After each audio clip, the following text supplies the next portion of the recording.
yan, Jen, kanina ay pinaalam nga sa amin ng ating kasama, Senator Jinggoy, na Opo. yan nga po, nag-issue na ng warrant of arrest ang Sandigan Bayan. Ngunit ito ay tungkol sa isang graft case niya. Hindi pa po itong plunder.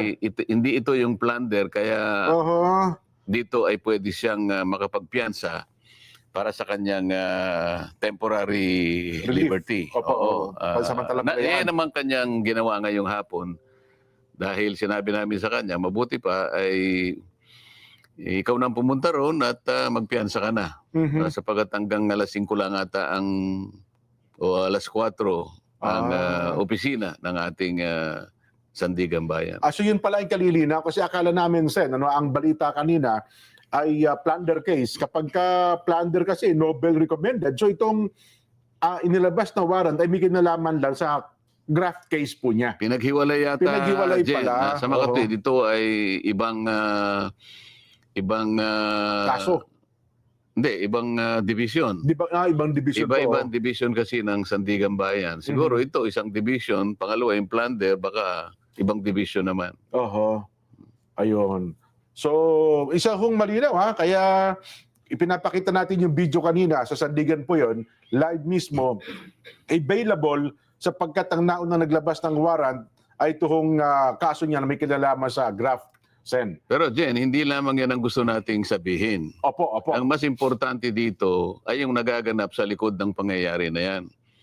Bago sampahan si Senator Jinggoy ng kahit anong mga kaso, graft, plunder, at kung ano-ano pa, at bago pa mag-issue ng warrant of arrest na kagaya nga ng nangyaring hapon na ito, baka hindi alam ng mga kababayan natin kung ano ang mga nangyayari sa likod bago naganap.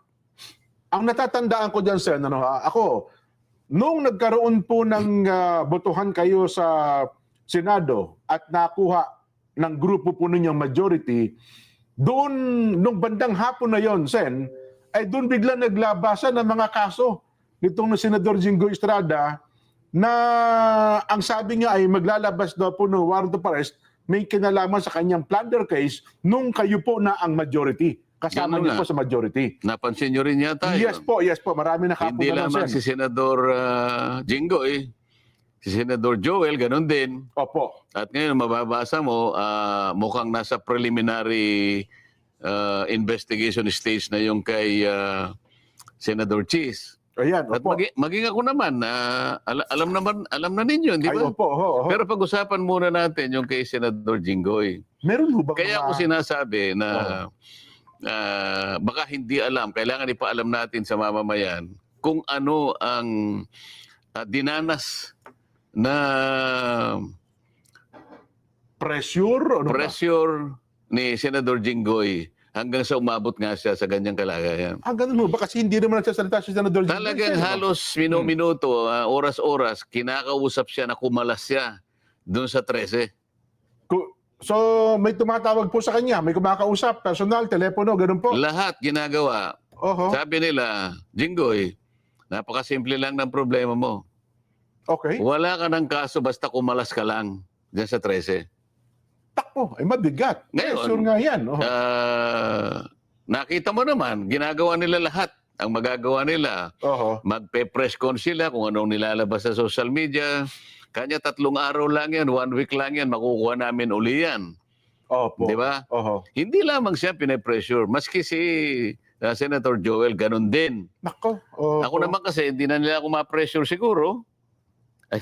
Kinasuhan nga ako, nag-imbento sila ng kasong plunder maski sa akin. So, dapat mapansin ninyo, ang lahat ng ito'y ginagawa nila para wasakin nila yung 13. Ano ang magiging dahilan dyan? Ano ang magiging resulta niyan kapag nawasak yung 13? Eh di sila na uli. Ano ngayon ang mangyayari kapag sila na uli? Tatakpan na naman nila yung flood control investigation. Doon lang tayo napupunta rito eh. Doon lang tayo napupunta rito. So ang lunduban ng lahat ng ito, Sen, usapin ng flood control kasi mukhang natatakot silang may mabulgar o mabuyang-yang sa likod nitong flood control issue na ito, flood control scandal. Hindi mo pa ba nakikita? Parang doon nga po ang puntirya. Pero teka lang, bakit? Ayaw nila na magpatuloy yun. Oho. Ang isang pinakamabuting paraan para sa ganon ay hindi na matuloy yun, kinakailangan sila ang mayorya.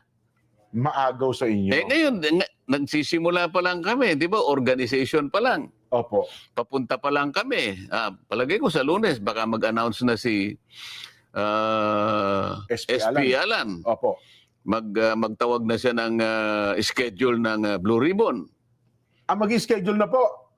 Baka Lunes mag-schedule siya. Ayan, naku. Kasi alam mo, kinakailangan niyang mag-schedule kasi hindi naman kaagad nagagawa yun dahil sa kinakailangan naming masatisfy yung notice. 3 araw ang notice kasi, Jen. Tama po. Bago makapagpatawag. So, alimbawa, gusto niyang magpatawag ng Huwebes o ng Biyernes. Monday pa lang. Monday, ilabas na yung mga notices. Kung At sino-sino. pagkatapos, ino-notify lahat yung inaakala niya na dapat ay maimbita at sila ngayon ang humarap sa pagkakataong ito sa pagpapatuloy ng investigasyon. Oho. Nako. Balikan ko lang sa inyong kay Senator Jinggoy. Kaya pala nung kayo nang maging majority, parang may lumabas sa social media, ang pinapipili daw prinsipyo o plunder. Ay, Totoo yun. Nanindigan sa prinsipyo ata si Senator Jinggoy. Totoo yun. Alam mo, kaya ito gusto ko sabihin, hindi naman dahil sa kaibigan ko siya. No? Opo. Nakita ko rin naman yung pressure na ina-apply sa kanya. Kahit sino siguro, tao ka lang naman eh. Di ba? Lalong-lalo na kung alam mong wala ka namang kasalanan at plunder kagad ang ikakaso sa iyo. Alam mo naman, kahit ano pang pangangatwiran mo sa ilalim ng kanilang pagpo-prosecute na ito, wala kang kalaban-laban eh. Wala kang kalaban-laban. Kapag pinail nila sa Sandigan Bayan, arestado ka kaagad, kulong ka kaagad, ganun kasimple. Ang mangyayari ron, nahiwalay nila sa amin, hindi siya makakapag-attend ng hearing. Opo. Yung mayorya, malulusaw nila. Yun ang kanilang pinupuntahan. Ngayon, pag-isipan po ninyo, kayong mga kababayang nakikinig, talaga bang interesado sila na i-prosecute si Senador Jinggoy? O interesado lang silang maibalik yung mayorya sa kanila? Kasi kung talagang may kasalanan yung tao, ba't kinakailangan mong gipitin? Ba't kinakailangan siyang umalis? At sasabihin mo sa kanya, para hindi ka na mahirapan. Ikaw naman, ilang beses ka na namin kinukumbinsi. Kumalas ka lang sa kanila, wala ka ng kaso. So ano ba talagang gusto nila? Antindi pa Gusto ba nilang malinis talaga kung may katiwalian sa nagaganap sa ating bansa? O kailangan nilang sila yung maging mayorya para pagtakpan ang isang bagay na kinatatakutan nila mula't mula pa? Ito dapat yung pagtukoy, malaman na ng taong bayan kung sino-sino. May idea na tayo, formality na lang ito eh. Opo. Anong dahilan dyan? Bakit pati ako'y kinasuhan ng plunder? Ako na lang kasi ang nagsasabi na ipagpatuloy natin ito. Wala nang iba. Ito yung kinatatakutan nila. Ngayon, kapag ito'y nagpatuloy at natukoy natin sila, yun ang gusto nilang hadlangan. Yun ang gusto nilang matakpan. Nakita mo naman, nung sila ang mayorya, nakita mo ba naman, 9 na buwang singkad. Totoo. Ay kinuha niya yung Blue Ribbon Committee kung ano-anong katwiran ng ginagawa, kung ano-anong kadahilanan ng sinasabi, kesyo ganitong gagawin, kesyo pumirma muna kayo bago ipagpatuloy. Anong klaseng pagmamatawid yun? Sa loob ng 9 na buwang singkad, Jen, hindi siya nag-imbestiga, hindi siya nagpatawag. Napakaraming tao ang nagbo-volunteer. Natawagin niyo po kami. At gusto po naming mag-testify dyan sa Blue Ribbon Committee para makatulong po kami sa inyo. Ayaw nilang gawin yun. So ito lamang ang dahilan. Pagtatakip. At ang pinakamabisang paraan para matakpan yan, kung hindi man gusto nilang patayin kaagad yan, ang issue na yan, sila na naman ang mayorya. Nako. Ngayon ko na-realize yan. Tama pala sabi mo, no? Kung ako si Senador Jinggoy, sa tindi ng pressure na yan, baka babawi din ako. Di ba? Mabigat yun. Wala muna doon sa punto na yun. Kaya gusto kong pag-usapan muna natin itong ginawa sa kanya. May isang bagay pa akong gustong sabihin eh. Opo. Hindi ko akalain na ganun ganun kalakas din ang loob ng taong ito. Yun na nga. Oho. Siguro kung sa iba nangyari ito, napakadali na wag kang magpakulong. Oo naman. O baka sakaling bukod doon, baka may ibigay pa silang pabuya sa iyo. Kung lilipat, ganun lang naman pa. Pero dahil alam niya yung pinaglalaban namin, Prinsipyo na po ito. alam niya Oo. prinsipyo yung pinaglalaban namin. Sabi Totoo. niya, nung isang araw narinig ko siya, magpapakulong po ba kayo pagka magpaparesto kayo? O, sinabi naman niyang maliwanag, if this is the price I have to pay, so be it. Yun. Oo. So kailangan po malaman ng tao na siya ay talagang nanindigan. Hindi siya kumalas sa amin. Oho. Kahit na siya'y makulong pa, hindi siya lalabas, hindi siya kakalas sa aming grupo na 13 kami. Oho. Well, again, Sen, liwanagin lang natin, hindi natin binabanggit ito, kundi parang kampiyan si Senador Jinggoy para sabihin wala siyang kasalanan, may kasalanan, kundi ang ating binabanggit, yung paninindigan niya doon sa kanyang prinsipyo Yung paninindigan niya, Yun. binabanggit natin sapagkat Opo. alam namin at sinasabi niya sa amin, araw-araw na lang siyang sinasabihan. Tinatawagan, no? Gusto mo pa bang makulong samantalang ito lang ang pakiusap namin sa'yo? Oho. Oh. Ayoko nang banggitin ang mga taong tumatawag sa kanya. Nako. Sinasabi niya sa amin, tuwing magmi-meeting kami, kani-kanina lang, nag-meeting kami uli, Opo. bago siya pumunta ng Sandigan Bayan para magpiyansa. Magkakasama kami uli. Oho. Malungkot siya, bakit hindi? Totoo naman. Oho. Tao ka lang naman eh. Oho. Oh. Tingnan mo yung ginawa nila sa akin, Jen. Yan. Opo. Ako, hindi nila ako kinakausap for obvious reason. Mhm. Di ba? Anong ginawa nila? Hindi nila kayo mapipressure. Nag-invento sila. Oho. Saan ka naman nakakita, Jen? Para sana maintindihan sana ng mas madali. Opo, ng ating mga kababayan. Kasi kahapon, yung assistant ombudsman, na nakita ko siya, nagpa-interview na naman siya sa isang Opo. istasyon ng television, na tinatanong siya, bakit po ninyo, pati si Senator Marcoleta, kinasuhan nyo ng plunder? Oho. Kasi po kahit ako, parang hindi yata yun, kasi contribute. Yun ang tanong sa kanya. Yun naman, donasyon ng mga Oo. kaibigan niyang Hindi naman private pera funds ng naman gobyerno yun. yan. Tapos sinabi niya, hindi, kasi kahit private funds kasi, kapag yan ay binigay na merong pangako o kung ano man pabuyang parang ibigay niya dahil Oo. meron siyang opisina, ganyan.